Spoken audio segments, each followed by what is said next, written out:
বিএনপির স্থায়ী কমিটির সদস্য অধ্যাপক ডক্টর এ.জেড.এম জাহিদ হোসেন বলেন, ক্ষমতার চেয়ার খুব আঠালো, একবার বসলে কেউ উঠতে চায় না। ইমরান প্রধান, ঘোড়াঘাট, দিনাজপুর প্রতিনিধি।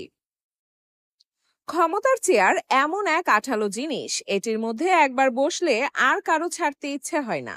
আগামী জাতীয় সংসদ নির্বাচনে দলকে নির্বাচনমুখী ও সার্বিক প্রস্তুতি গ্রহণ করার লক্ষ্যে দিনাজপুরের ঘোড়াঘাট উপজেলা ও পৌর বিএনপি আয়োজিত কর্মী সভায় যোগ দিয়ে প্রধান অতিথির বক্তব্যে এসব কথা বলেন বিএনপির স্থায়ী কমিটির সদস্য অধ্যাপক ডক্টর এ.জেড.এম জাহিদ হোসেন।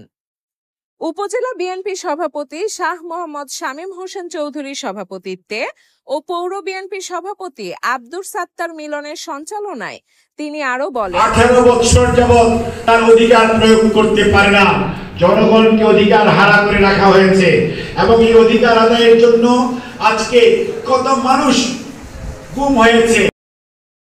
তিনি আরো বলেন, এখন যদি দ্রুততার সাথে নির্বাচন দিতেন, দেশে যে আইন শৃঙ্খলার অবনতি দেখি, কোনো জায়গায় বিশৃঙ্খলা দেখি, কোনো জায়গায় সিদ্ধান্তহীনতা দেখি, তখন জনগণের দ্বারা নির্বাচিত প্রতিনিধিরা থাকলে প্রত্যেকটা উপজেলায় সিদ্ধান্ত বাস্তবায়ন সহজ ও দ্রুত হতো, মানুষ আশ্বস্ত হতো।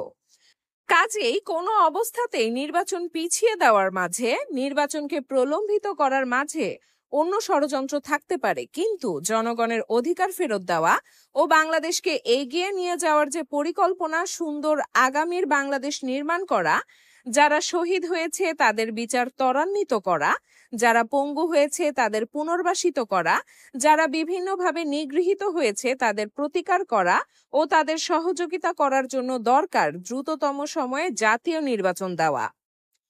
কর্মী সভায় বিশেষ অতিথির বক্তব্য রাখেন জেলা বিএনপির সহসভাপতি আতিকুর রহমান রাজা, ঘোড়াঘাট উপজেলা বিএনপির সহসভাপতি মাহবুবুর রহমান চৌধুরী, সাধারণ সম্পাদক আবু সাইদ মিয়া, সাংগঠনিক সম্পাদক মোহাম্মদ মাহফুজুর রহমান লাভলু, পৌর বিএনপির ভারপ্রাপ্ত সাধারণ সম্পাদক মুক্তার সহ অনেকে।